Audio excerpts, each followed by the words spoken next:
Well, back once again for the second part of the Straffe Hendrik beer reviews. This is the Tripel, and this is basically the twin to the Wild. The only difference being the yeasts that they use. This is the 9% Tripel, 35 IBUs, 6 malts and 2 hops. Little hiss, bit of can and smoke. It's been chilled down in the fridge. I've been left it back out to cool down slightly. As you can see, there's a big frothy head come up on this one. Gentle pour.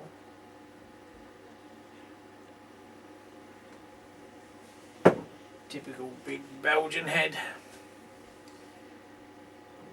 Gold colour through the light.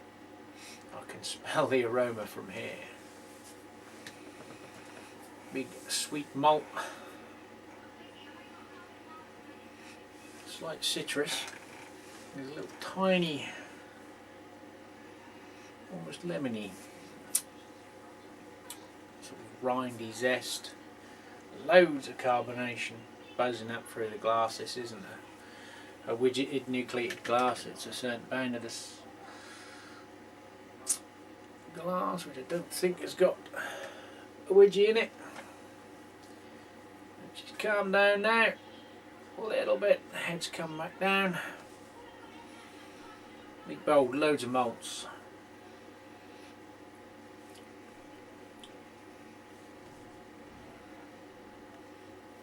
And it's not got that tropical fruit mixed smell that the Wild had, so that shows you the difference in the yeast. This one's much more mellow, less on the nose. Let's dive in.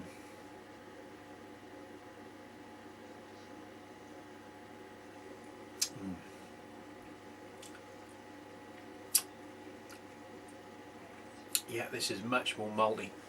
You get a little bit of bitterness. There's a little bit of yeast flavour at the front. Sweet malt, and you get some bitterness.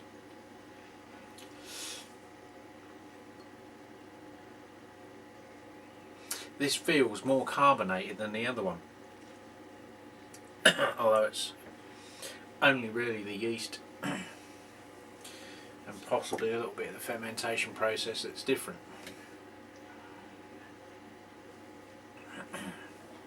But you've still got that smoothness that the other one had. But this is a lot more effervescent on the mouth.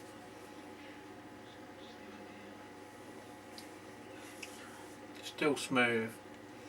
That initial dryness is now gone. And the initial yeasty flavour has now sort of dissipated, and you're getting a fairly low sweetness. It's noticeable, but it's not really, you know, sort of like beers with honey in or anything. It's not overly pronounced. There's a little bit of that hoppy, yeasty bite.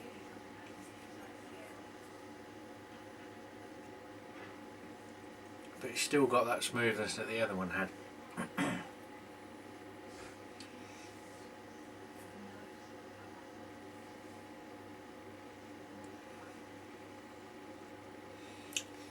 Yeast is prominent, but not in a bad way.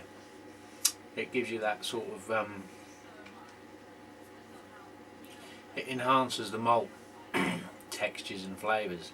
There's that sort of background swell of the malt, and you know, almost when you're pouring in a grain grist and you get the dust come up the floury smell and that flavour that comes with that.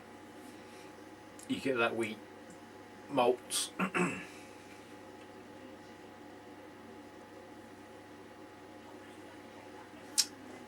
a little bit of almost sort of like a spiciness. Nothing distinct, but it's got that spiciness on the tongue. Just dances over there and it's gone. very smooth, and a great partner to its wild brother. Out of the two,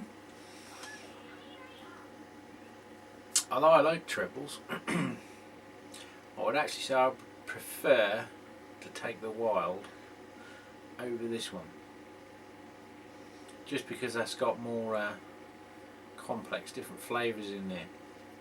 I mean, this one may change as it warms up a little bit. The one I've done before, you've got sort of slightly different pear fruit now, so I sort of got pear skin from the last one after I'd finished filming, but again, this one will probably develop a little bit more flavour.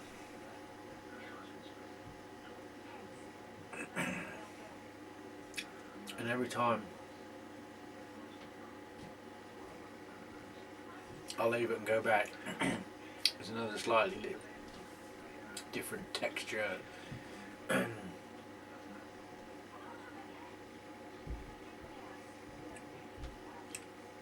starting to feel a little bit more bitter than it did before, but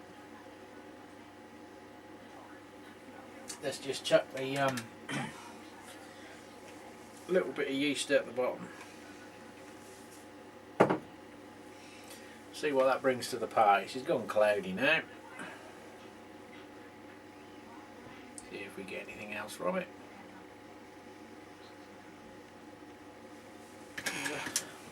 Just like,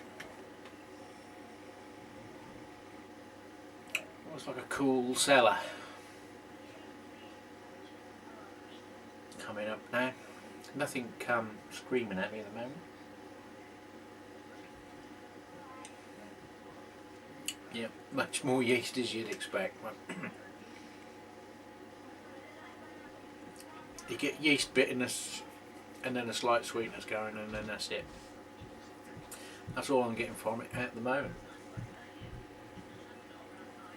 But as you can see, cracking lace in there.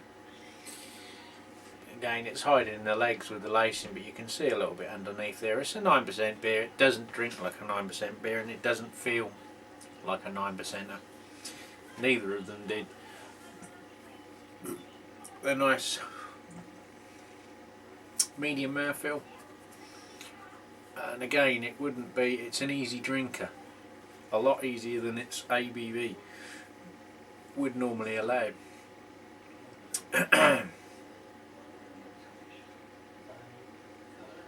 You could quite easily drink 4 of these on the trot.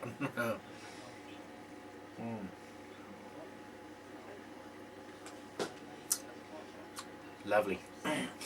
Okay, well, we'll see what the big brother on the next one is going to be, the quad. Till the next one, cheers.